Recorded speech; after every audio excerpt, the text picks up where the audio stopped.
السلام عليكم، عاملين ايه؟ طلبتوا مني كتير في الكومنتس ازاي نعمل طبق بالصلصال. النهاردة هنعمل طبق صغنن جدا بالصلصال الحراري.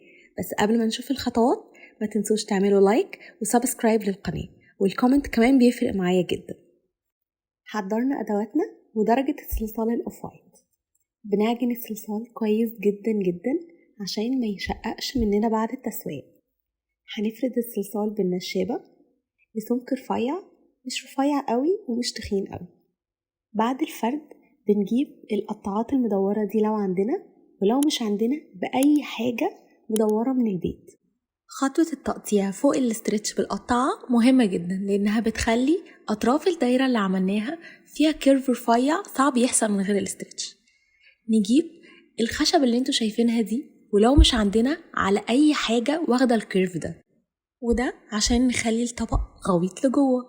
ومن فوق بأي حاجة مسطحة بندي المنظر ده.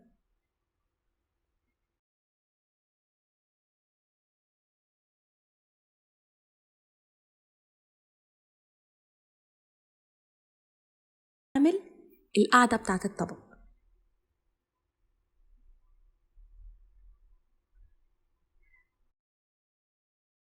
وهنا كمادة لصقة، ونحط القاعدة بتاعت الطبق بالراحة جدا ونتك عليها برضو بالراحة.